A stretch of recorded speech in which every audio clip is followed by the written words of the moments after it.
Hello and welcome to the Whet Palette Podcast. I am your host, Brenda Popritkin, owner of the many, many things, the Whet Palette blog and podcast.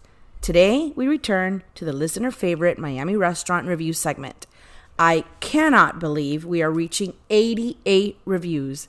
This is why I chose to add reviews to the podcast episodes. There is no way I would have reached these numbers by writing in depth about them on the blog. Back to join me in the hot seat is the Hubs. Woo! That's a lot of dinners. Today might be a rough one. Yikes. Let's see. What do you think? Is Los Felix in it? Yes, today there's a Los Felix mention. Then I guess it'll be a rough one. Woo, okay. So we have spent the last couple of months returning to many favorites like Mati's, Boya Day, Tambourine Room, Zitsum, Surf Club, Fiola, Mosaico, Beauty and the Butcher, Casa Mariano, Guy Claw, Lion and the Rambler, Surf Club. Just to name a few. I said Surf Club. Oh, you did? Yeah. But mostly highlighting these to report that they still rock and are worthy of a visit. Some other reviews we will discuss in more detail today for good reason. I think it's important to continue to go back to the ones that have always been great. I know there's a lot of restaurants opening pretty much weekly in South Florida. Yep. Always important, though, to go back to the good ones, the ones that you want for them to stay in business and do well. Yeah, and we did spend a good chunk of time doing that. So let's get to it. Are you ready? Sure. Okay, so first, some critical updates on restaurants we have already reviewed in full. At number 76, but it was already reviewed on episode 14 in full, is Uchi. Uchi is usually one of our favorites, one we visit often, and has even been at my top restaurants list for a few years too. But this last visit was different. The food, which is usually ironclad, solid, seemed off. It seemed to me that someone was following recipes but not executing them properly. And we've been there many, many times to be able to compare. The quality also seemed off. I can't prove it, obviously, without going back there and seeing the shipment labels where they were taking these ingredients from. But it just wasn't the same. I later was told, I forgot who told us, was it the server?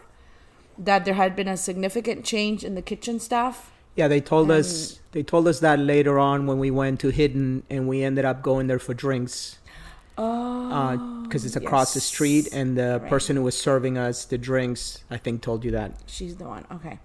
So that would make sense, and I suppose they're entitled to an off night, given they have always been solid, but it was just so off script that I needed to mention that. Yeah, I mean, Uchi's always been one of your top restaurants for that type of cuisine. I think it's great as well. Great price point for the type of food they give you. I always forget the one that I always compare it to, the one that there is no corkage fee that you like a lot too. The one. Omakai? No. But anyways, okay. But yeah, like everyone's entitled to an off night, I guess. So I'm sure we'll return. Okay. Number 77. What do these numbers mean?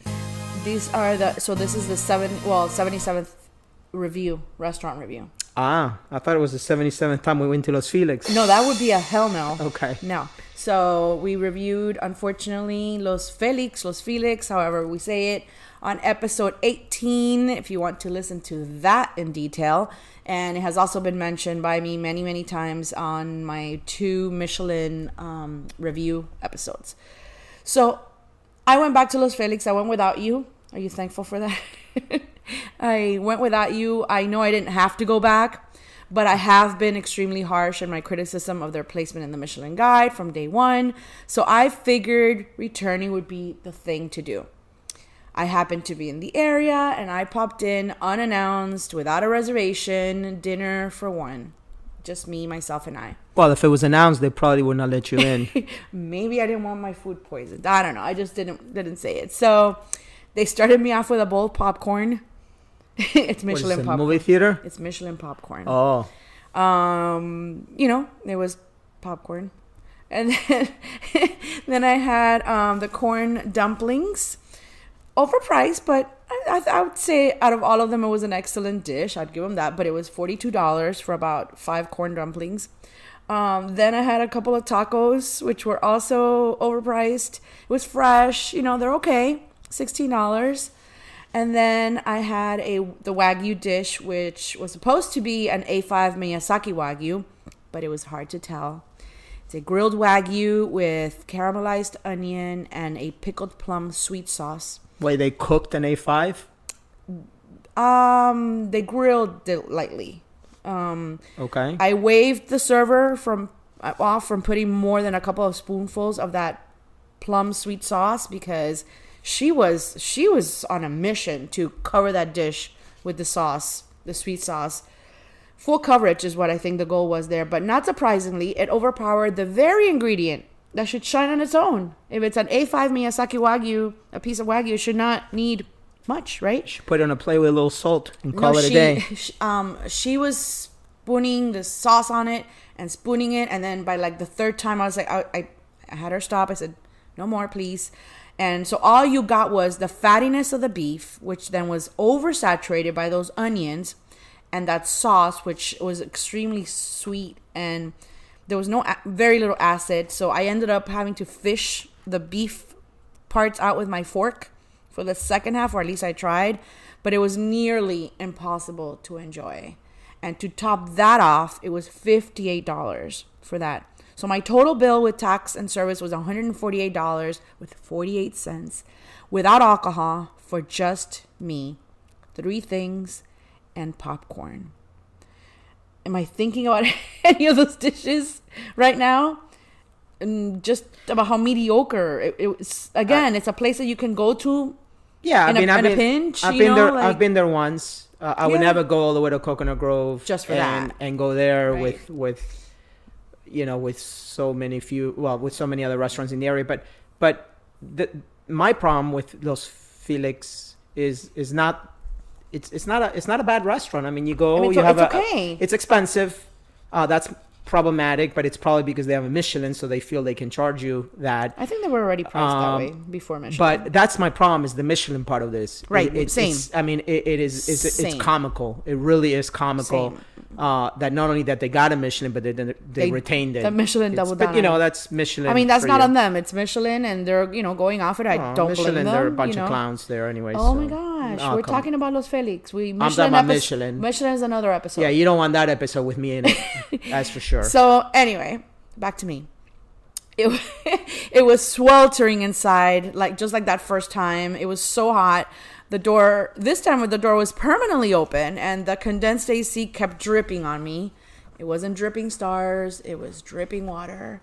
Again, I'm not thinking about any one of those dishes. I don't know what technique exactly was shown in the food and the popcorn that was so spectacular to merit that star, which is, like you said, our problem with it.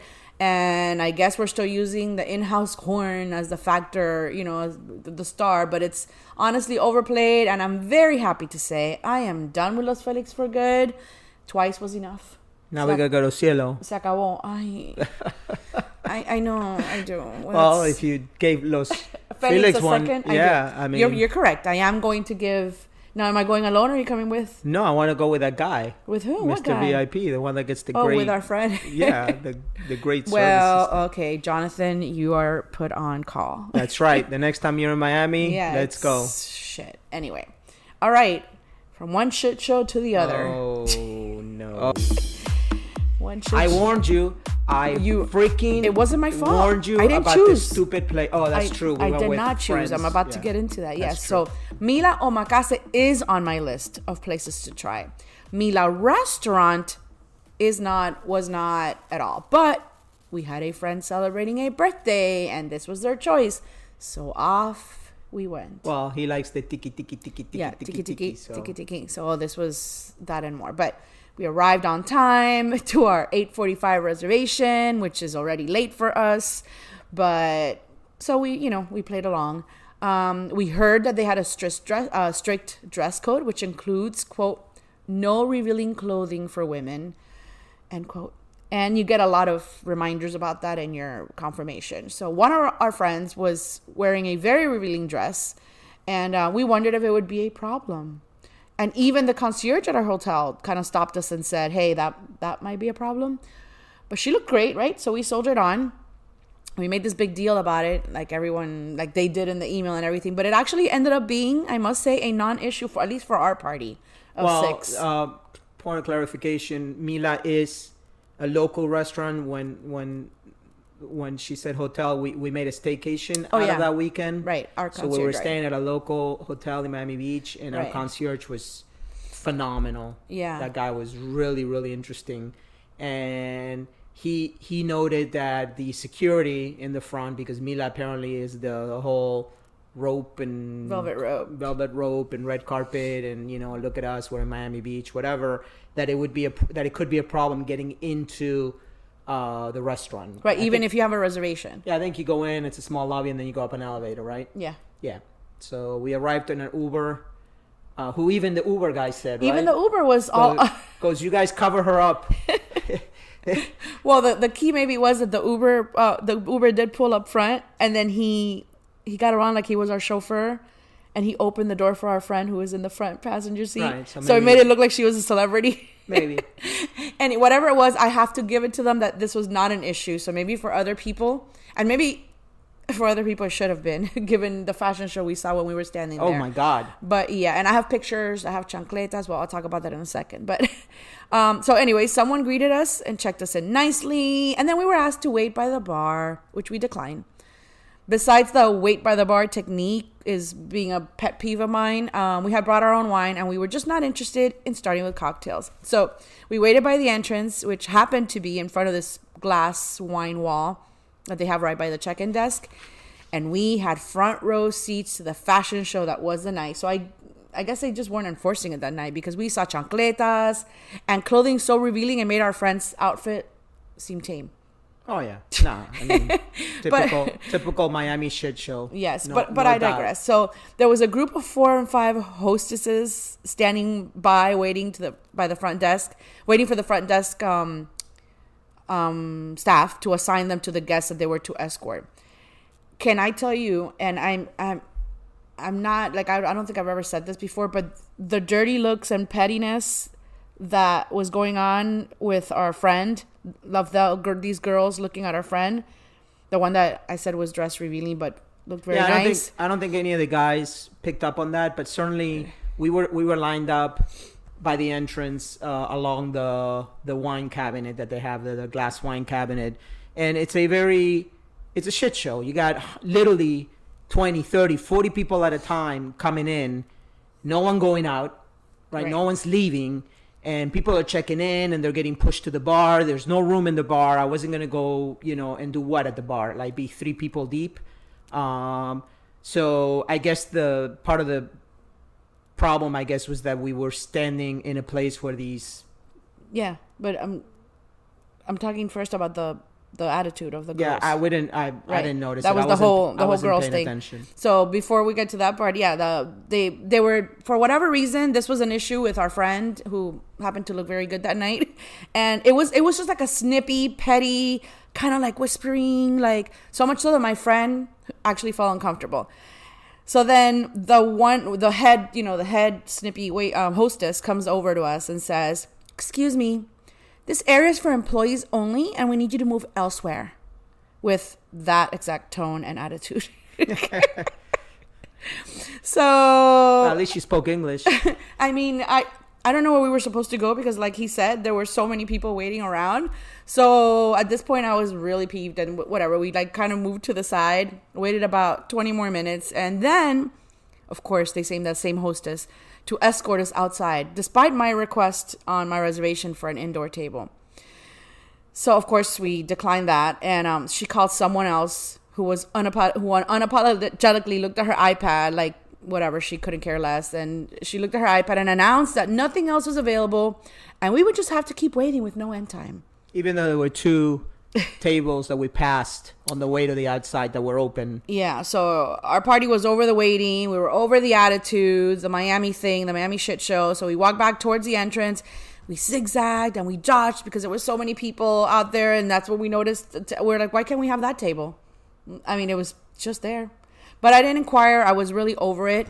And at the end of the day, for a place who likes to advertise their 26 Michelin starred chef, and I quote, that's on their website, where's the caliber that should go with that?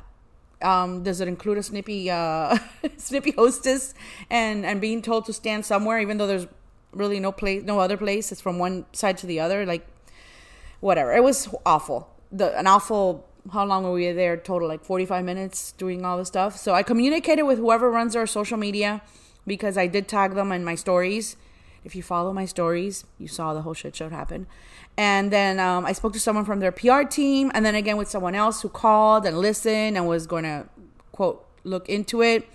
She said that she didn't decide why the inside request was an honor, because she says that even though they write that they cannot guarantee it, it is their MO to acknowledge it and try for it.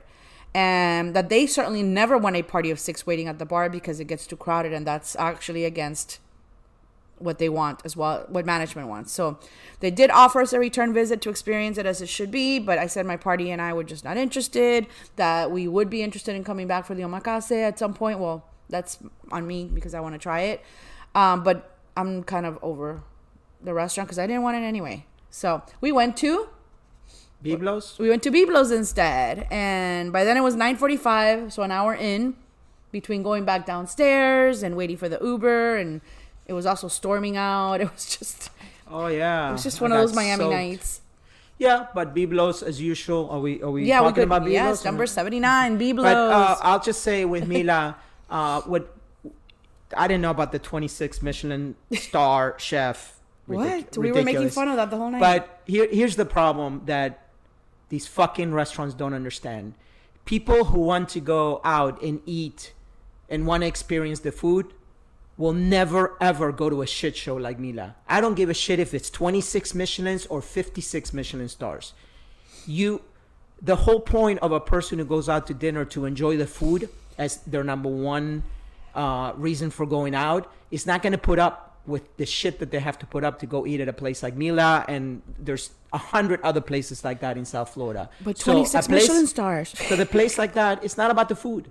It could I don't never, care what they say. You're right. It could never be about the food because, again, people who go out to eat and enjoy food, they're not interested in that shit show. Right. And so...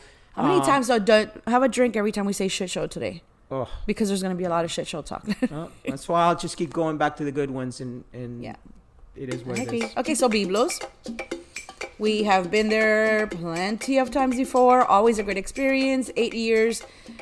Being around Miami in eight years is not easy, and there's a reason for that. We sat upstairs, which is my favorite place to sit when I go to Byblos. Fun vibe without being obnoxious.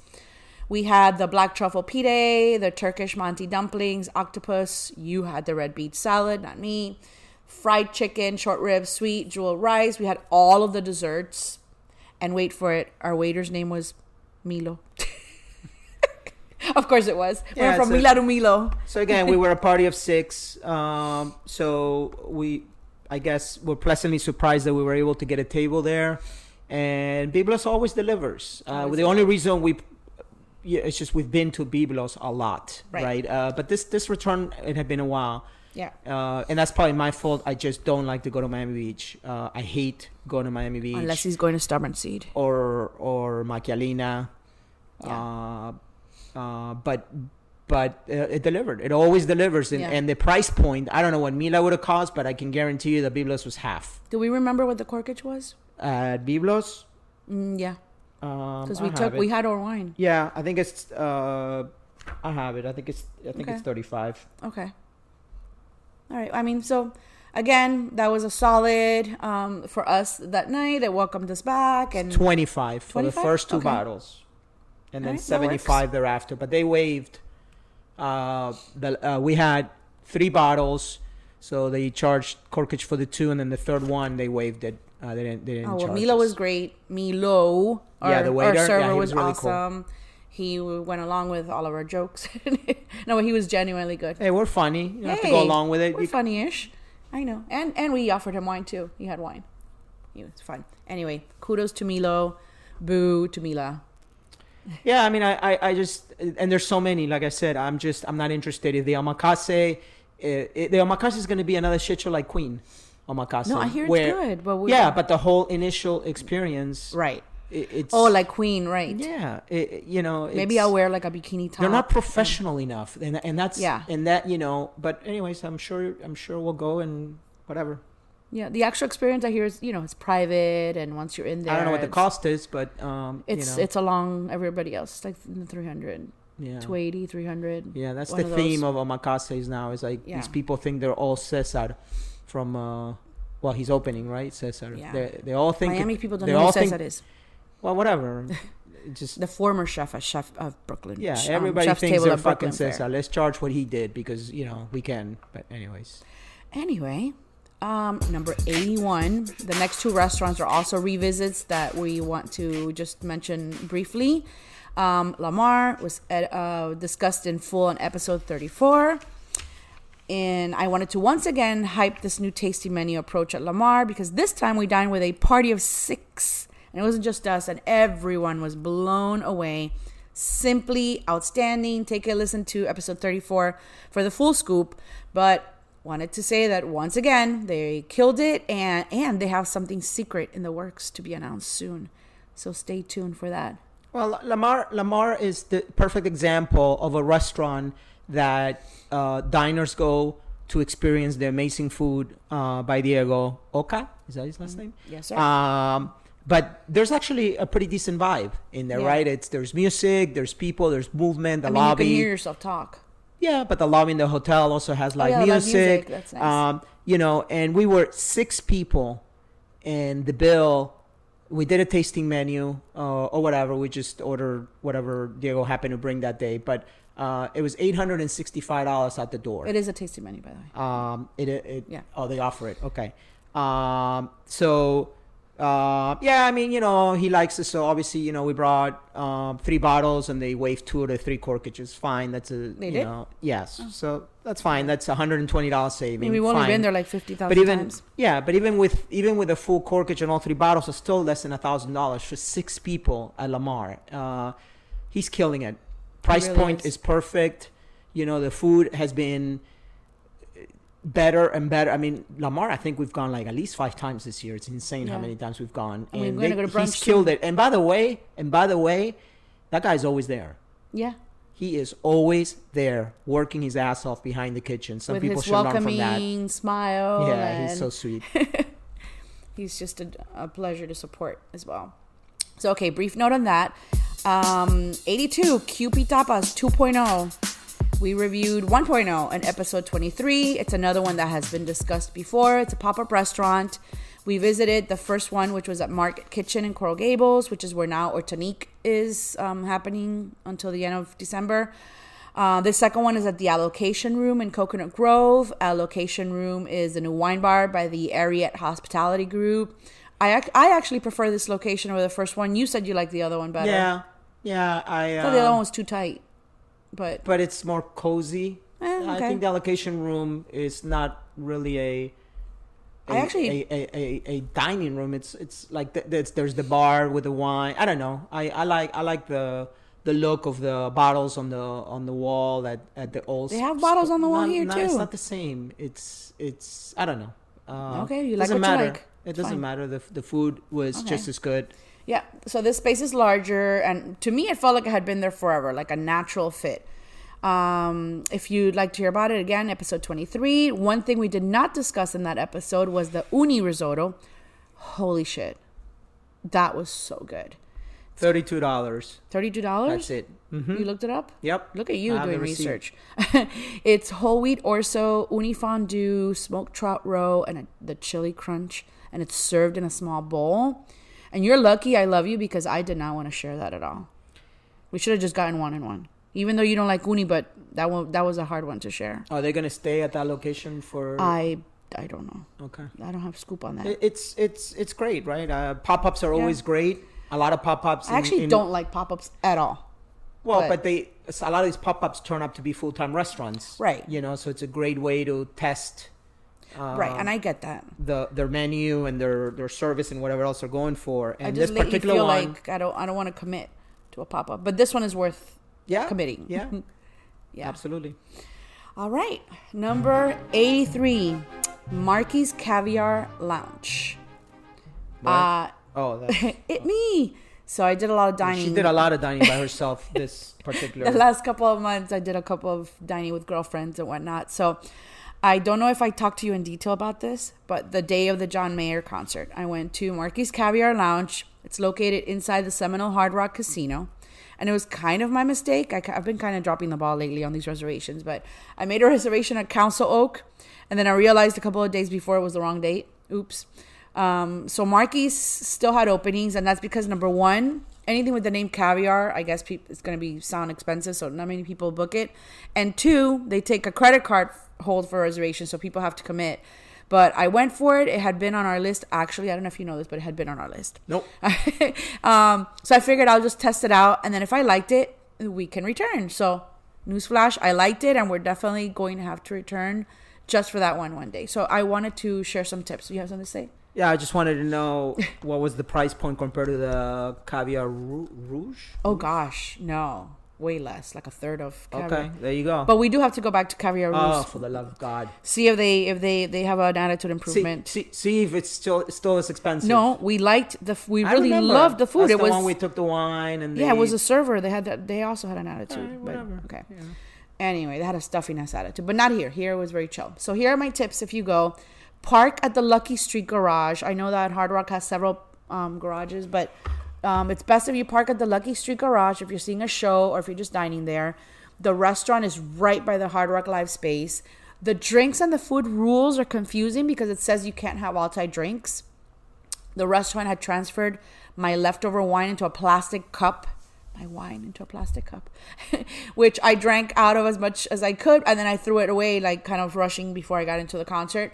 But then I realized the plastic cup was meant to be used while on the premises, including the Hard Rock Live.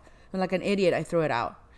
And everyone else drank out of their little plastic cup. But anyway, we ordered a bottle of 2016 Sofia Brunello and started with a charcuterie board.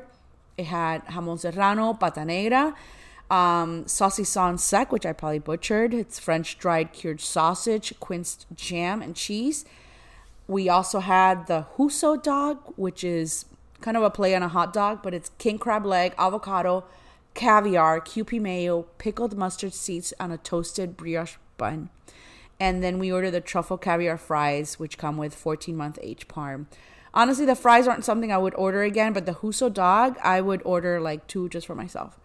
The desserts looked incredible, but we thought we were out of time, so we left to go to the concert before ordering them. So when we go back, we have to order those. So I went to this concert. Oh, no. But I was. Oh, right, you got there late. I got stuck at work. You were, you had to drive from. Oh, yeah, you missed out on all the fun. Sounds like I missed out. Yeah, you did. Oh, that's right. Concert was great. The concert was great. Of course. John Mayer's amazing. Of course he is. And the guy who opened for him was amazing too. Oh yeah, do you remember his name? No. But you're following him on social media now. Yeah, some Australian. Is he from Australia? Yeah, he called himself a ginger, right? No, he was just a redhead. He's not from Australia. Oh, okay. What's wrong with you? Why would you make that correlation? I'm pretty sure he is. No. Okay, look it up. Wow. While I go into the next one. J.P. Sachs. Okay. Now I'm going to look him up and see if he's from Australia. Okay, look him up. Let me know. I will start the intro for number 84. Hiden. Yeah. We have a lot. Canadian. Canadian. Oh, yeah, Australian Canadian. Close enough. He was an alien. Boom, boom, boom. Okay, so Hiden. We have a lot of history with Hiden. We have never officially reviewed them on here, although I do have a write-up with some follow-ups on my blog from way back then. But before we review it, I have to give the background. When they first opened, we were one of the first to dine in, and we could not get enough. We went there all the time. Chef Tadashi, who was the original opening chef, who we might have mentioned here and there in passing, he was the original chef to open the concept. In case you weren't aware, Hiden is located in Wynwood, inside a taco shop. It's in the back. It's Hiden, a play on words with the name. The name only has one D, side note. On the day of the reservation, you receive a code to enter into a keypad by the door hours before you're due there. It's a counter for 8 diners inside, tiny. Chef Tadashi left under extreme circumstances, which we greatly disliked. Hidden ownership, in our opinion, treated the whole situation harshly, even putting out a statement saying that Hidden was always more than a chef. Such a stupid thing to say, especially in a situation where it's one chef, one sous chef, one som or server, which at the time was his wife. He created much of what is actually still there now, so you should be thankful. The plates, cups, glasses, everything, all that he chose. Plus, besides Naue, at the time, he was it for reputable omakase. It was just Naue and then Hidden. If he was still in Miami, he'd still be it. Yeah, he'd still be the best. He would still be the best. I agree. So Tadashi leaves, and then it's a parade of chefs, none lasting very long, some better than others, none at Tadashi level. They get a Michelin during that time. Of course. So if you listen to any of my Michelin analysis episodes, I cite inconsistency as the reason why I don't agree with the first star. And then I did not agree with the second star they received this year because they were closed for 5 months after receiving the first one and reopened with, shocker, a new team. So as much as that a star is not supposed to go to a chef for omakase, it should be different. Every chef takes their omakase in a different direction. If that chef is sick, the restaurant does not open. So I keep saying it. I know. Michelin is a bunch of clowns. Oh my gosh, I didn't say that. But anyway, I did return. We did return once during the chef parade, and we just weren't moved by any of it. So fast forward to last month, we finally returned. And now these chefs have been there since October 22. And conclusion, it was great. They provided a beautiful experience all around, high quality product, excellent service, and delicious selections. Hopefully they maintain their level of performance. And while I don't know about you, but while I am still not a fan of the management team, that's not on the chefs, they did great, and it was a pleasure to dine in. All right, so... All right, here he goes. Hold on a second. This is not a Michelin episode. It's a that's fine. It's a restaurant review episode. They are in Miami. They are Michelin worthy, right? Yes. Okay. So number one,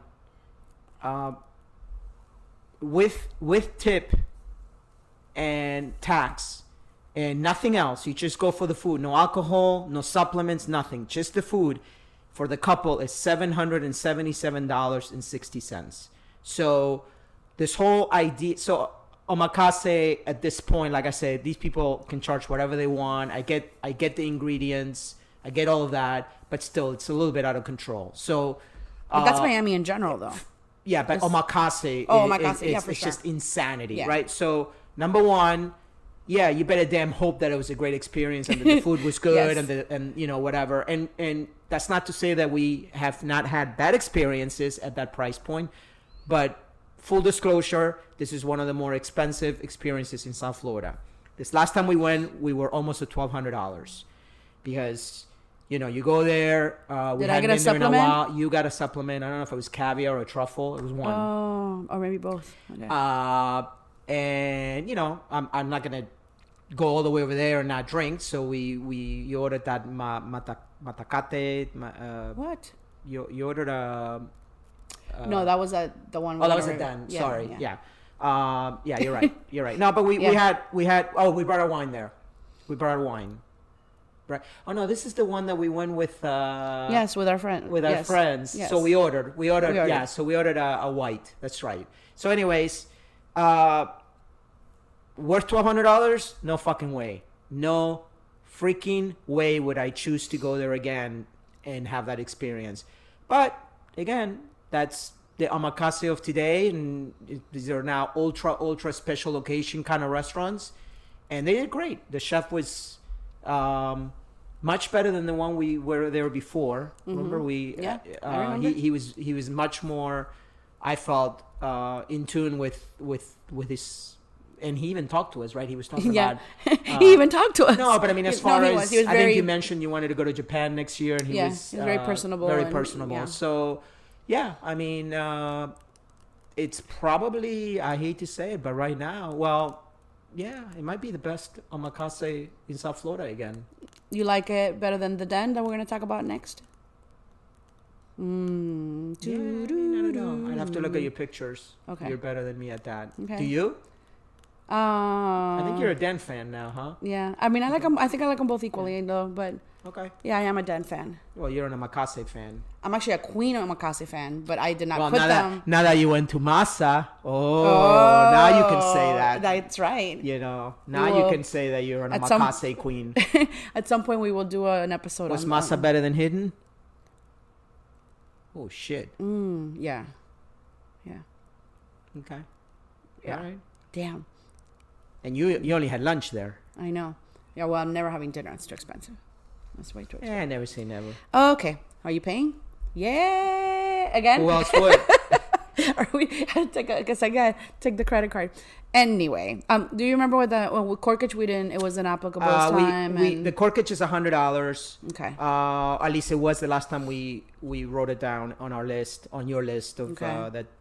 I guess you should say where to find it. Oh yeah, it's on my website, the South Florida Corkage fees, and I update that as Pretty we regularly. dine. Yeah, pretty regularly as we dine. So But we ordered a bottle.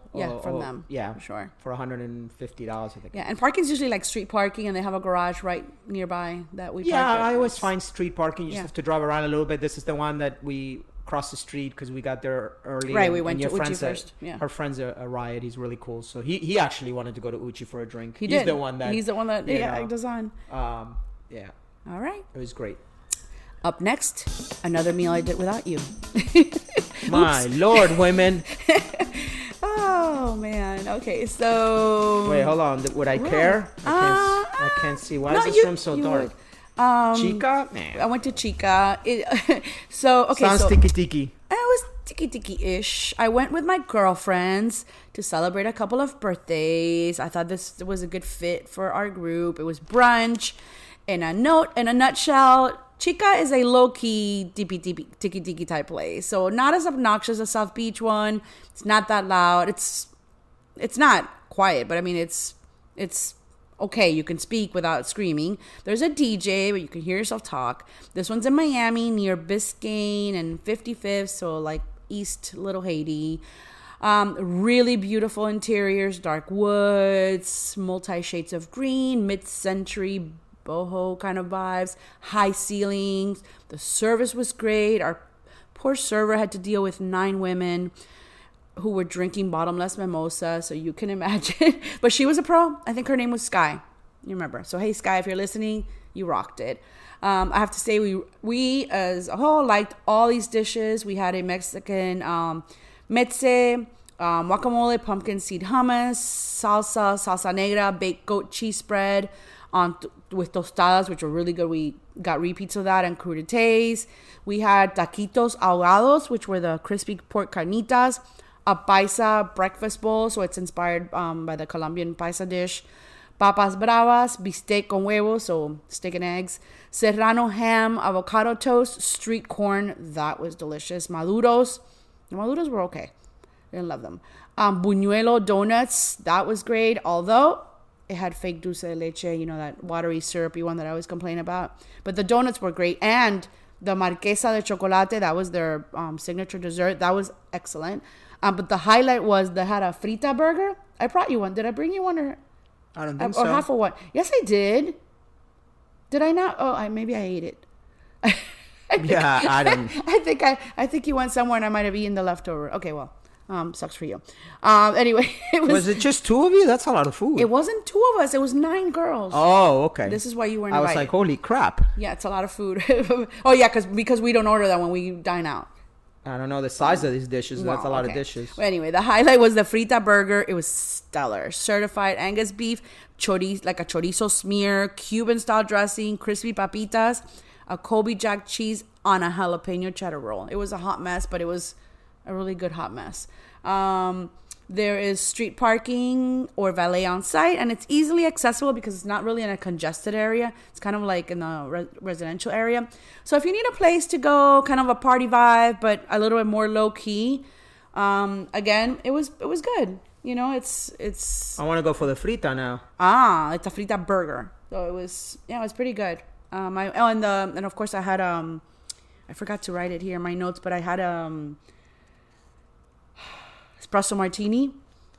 My reasoning was brunch, so espresso is my breakfast. You need a reason to I have needed a espresso reason. martini? Well, it's usually like such a whatever drink, cheesy drink, but it was espressos. Doesn't it make sense to have it for brunch? Sure. Sure. So I had like 3 of those.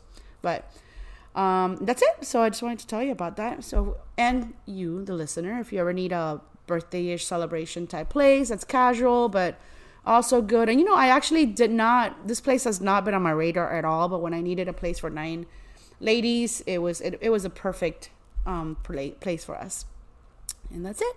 On to the next one. The Den. So I visited earlier this year with a girlfriend without you. It's becoming a theme. Oh, man. And it's all girlfriends, quote unquote, huh? It's all girlfriends, yeah. Well, where have you been? Why aren't you at these things? So I went with a girlfriend first, and I really liked it. So, of course, I wanted to go with you. This counter is larger than Hiden's. It's like twice the size. It sits about 14, 16 guests. It's at the Stanton Hotel in South Beach. We used valet. Did they discount it? It said $35, but I remember saying that when we drove in. Yeah, Do you remember what the discount was? No, it was probably $20 or something. Okay. I don't remember it being too much. So it's across. I mean, when we drove in, we're like, whoa! Like you're just driving in, and it's $35 right off the bat. But I guess they discounted it. It's pretty normal. I don't know where you've been. So it's across the street from Forte de Marmi. The Den. I know. Yeah, which was reviewed. I don't even know in what episode. I should have put that, but it's in there. We reviewed that shit show a while back. The Den probably has the most courses of all the omakase experiences we have done. I really liked it. Once again, we sat in the worst spot, but our chef that was assigned to us, and by that I mean there's 3 chefs and they're working simultaneously. And depending on the courses, at some point they work in unison, but so it's a U shape. The best spot is the middle. We got sat in the end by the door like rookies, but whatever. What did you think of the whole experience? That much, huh? No, again. Do you want me to look up the pictures? No. Okay. I don't, another omakase. That's I do enjoy omakases, not nearly as much as you, because for the most part, it doesn't necessarily go with. It's not a great wine experience. It can be, but typically speaking, it's already such an expensive experience that you don't want to go in there and have to blow $200-$300 on a nice burgundy or something. So I'm more of the wine person. So, but this particular experience, this is well, you hyped it, right? You were very excited to go. I was excited for you to experience. Once again, no one follows dress codes, and we were completely overdressed as usual. People here, it's just that people don't care. So that kind of rubbed me the wrong way. But anyways, we sat down. Waiter was good. I remember our chef. So there's 3 chefs. The main chef, whatever his name is, he was in the middle. At sushi. He was horrible.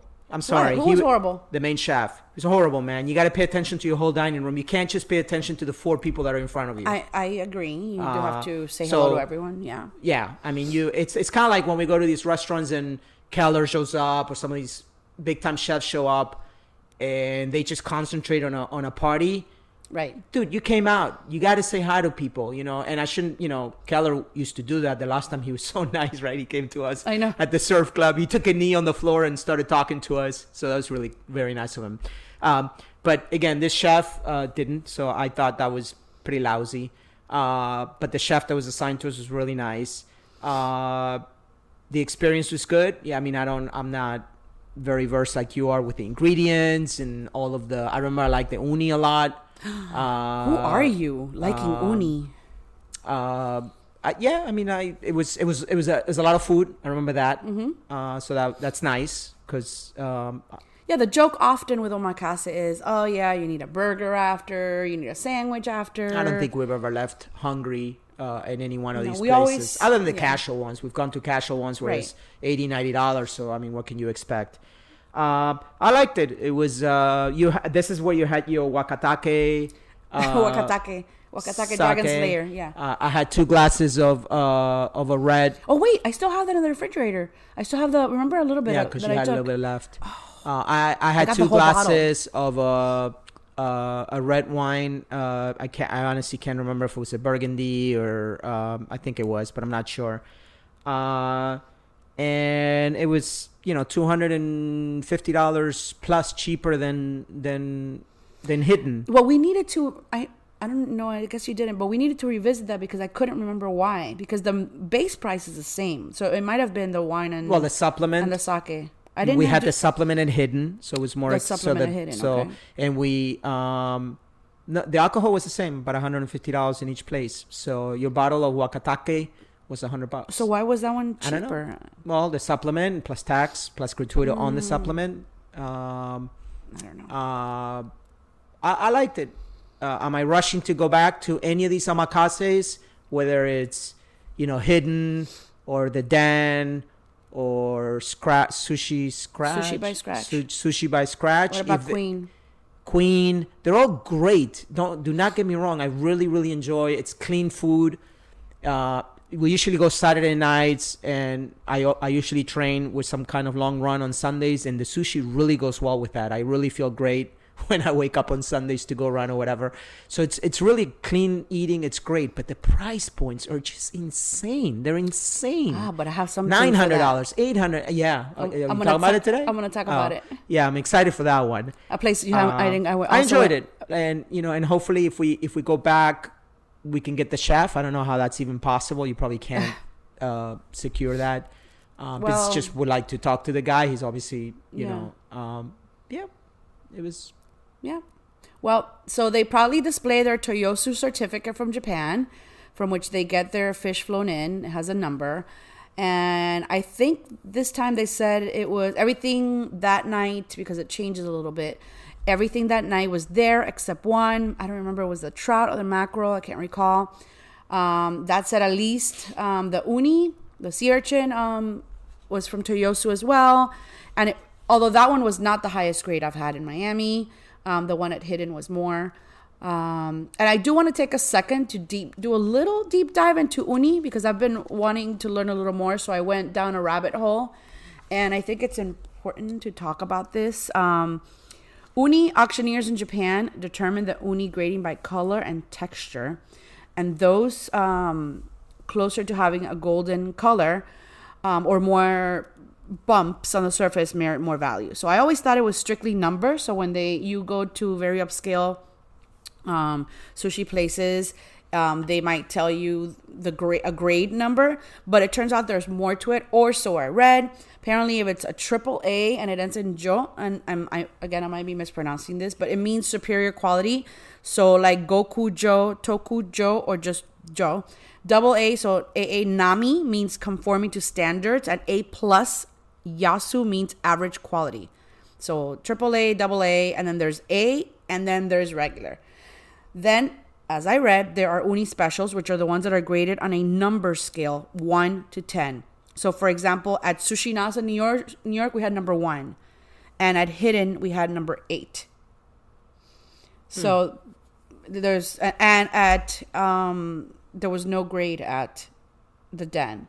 But when we went to Hiden, they did have the number 8 on it. So, but then again, I spoke to someone who's an expert in all these, and he said that anything with the numbers is also AAA. So the whole thing's confusing, but know that for the most part, if it's a very, very high quality place, it should have some kind of grading system on it. And there are other grading systems, of course, depending on where it comes from, like California, the California Sea Urchin Commission. They have California Gold, Premium California, and Select California. So a lot of the uni also comes from Santa Barbara. Oh, I wish I had that name of that documentary to watch. So fascinating documentary on uni that one can watch. Anyway, I don't remember.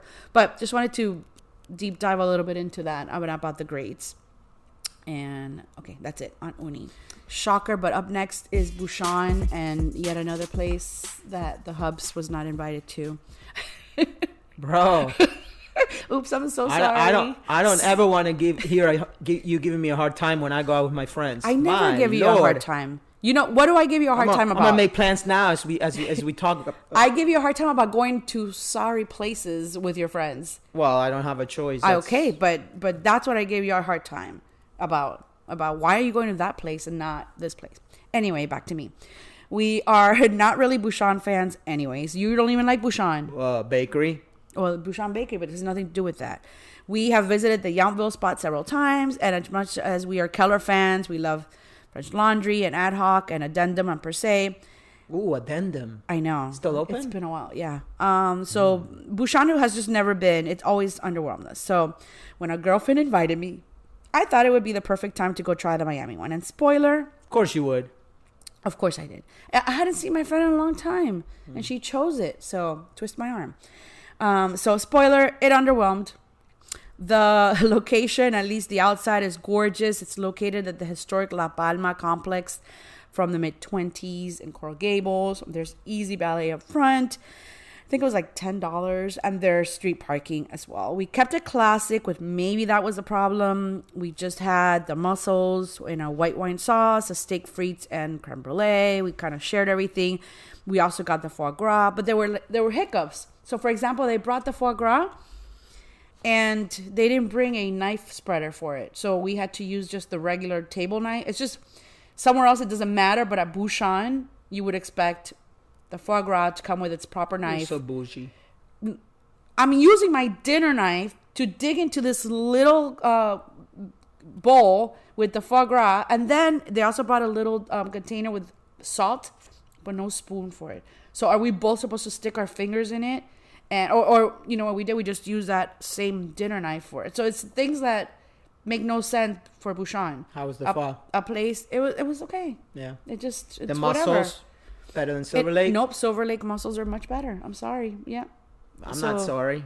Yeah, so steak frites, whatever, creme brulee, whatever. Everything was just whatever. Service was okay. They also brought the wrong bill at the end. The whole thing was... Was it less or more than your bill? What? The wrong bill. It was a lot more. Oh. We're like, wait, what's happening? This thing sucked and we have to pay $400 some. So, I mean, I had a great time with my girlfriend, but we were both super underwhelmed. So I'm glad I didn't go. Yeah, but I mean, I have friends who are insisting that I go with them again, by the way. But you're free to come. You're invited. They say that I have to go, that I ordered the wrong things, blah, blah, blah. So we have to give it a second shot at some point. And that happens. You know, we go to restaurants that, you know, that we walk out of there not being fans. And then somebody says, well, we had a great time. And then you compare what was ordered and maybe, yeah, you would have done better ordering something else. But at the end of the day, service hiccups at a Keller restaurant can be frustrating, especially for you, because you're very in tune with that. And yeah, I'm not. I'll stay with Surf Club, and the whole thing was just weird. It did not feel like a Keller place, but well, the Bouchon in Yountville is not. Doesn't feel like a Keller place. I bet you they have spreaders for the foie gras, I guess, and little spoons for the salt. Anyway. Let's finish it with number 88, a restaurant you did not go to. Come on, bro. Why am I even here? Why can't I be watching football on TV? Because I want to tell you about these, and when I try to tell you about these, you don't listen. So now you're corralled, and now you have to listen to my whole story about it. See, does that make sense? It's a whole angle. Oh, but this one I want to hear. Okay. Yeah. So, okay, good. I'm glad. Did you just say you want to hear me talk? Yeah, because this is the one that could potentially be our omakase spot, right? Yes. So, okay. So this one I am tempted to gatekeep this and not share it with everyone but I won't. You'll hear why. So a friend suggested we try this one. It's a new omakase spot in Doral. They have actually been doing a really great job at advertising on social media. If there was ever a case for advertising on Instagram and social media and bumping up their listings everywhere on Google and Yelp, this is it, because that's actually how we found it. We would not have found this little place otherwise. So the location is actually perfect. It's in the middle of suburbia. It's omakase without having to drive so south, especially for us Broward people. That's a welcome addition. I wasn't expecting much. We dined in during an early Sunday slot, which I think should be the norm. Like when we go, I would do like a 5 o'clock or 6 o'clock Sunday. And like you said, it's a light dinner. And so it's perfect. They still have a soft opening special. And here's what you're going to like. The soft opening special is $98. And it's going to go up to $128, which is still a third of everything else. So the menu has 3 categories. We dine in with the intention of doing the smallest. We were a little dismissive about it, but then once we got there, we changed our minds and we upgraded. The first bite menu is 12 courses. We did the second bite menu, which is also 12, but then they have upgrades. They had an otoro and uni nigiri and a wagyu hen roll that he calls the Big Mac, which has all of the above. It has all the goods. Rakki, like I said, it's in a shopping strip, plenty of parking. The chef is actually Chinese and very, very young, but I thought he was very good already. He's worked at several local omakase kitchens before venturing on his own. His wife is front of the house. The experiences are layered through. You choose your time, and you don't have to wait to dine with everyone, with the entire counter. So you just go as you please. At least for different. Now. Yeah, so at least for now. And like when we were there were a couple of walk-ins. They just walked in, and so there was no time. And I guess that's fine now because they're still so new. And I could see how that might change once they blow up. But they offer complimentary sake upon arrival. And we think, if I recall, it was $25, $30 corkage. We didn't bring it this time, but that's something to consider. Everything was actually outstanding. And our favorite was the uni and toro nigiri, which we actually repeated at the end. The chef was super charismatic and interacted with us the entire time. He was funny. And I mean, it was a whole wonderful experience. I found it curious. It was the most curious thing I found there. They had the same exact uni from the Toyosu market in Japan as they did at the den. Whoa. Like literally, I took a picture of the box and I took a picture of the box of the den, and it was exactly the same one. In fact, they were 1 digit off in the actual number in stock. So here you're paying a third of the price and you're getting the same quality of the den. Now, you might not have maybe, I don't know, if knife skills, if you're going to get into like that kind of stuff. But they also had a certificate of quality for their fish from Toyosu. So at $98 versus $300 base price, this is a steal. And this is a place that we will go to all the time. So that one I'm really excited for you to go to. I mean, I'm sure it won't stay at that price point for too long when they realize that omakase prices in South Florida tend to be much higher, but but this is going to keep them really busy. I hope so. So anyway, this is one should be visiting often, and I for one am looking forward to watching them grow and evolve, and I predict this one will become a cult favorite. So can we go tonight? Sure. Let's go. So that's it. Are you excited for that one? Yeah, I'm excited to go out with my wife. You are? This month. Oh. You've seen me here and there, everywhere. All right, that is it for today. I only have a few episodes left as I wrap up season 2. That makes this the last review episode until January, until I kick off season 3. So on deck is one more Chef Spotlight episode and my top 23 Miami restaurants palate awards, where there will be some surprises. And you're working on your list too. Oh, yeah. We have simultaneous battling lists that are different, quite different. Different criteria, different spots, different placement within the list. So that should be interesting. We shall see. And we debuted that last year for you. So that's it for today. Thank you for listening. Until next time. Thank you, hon. Thank you for having me. I'm sorry I ditched you a month. That's all right. All right. Bye-bye. Bye, everybody.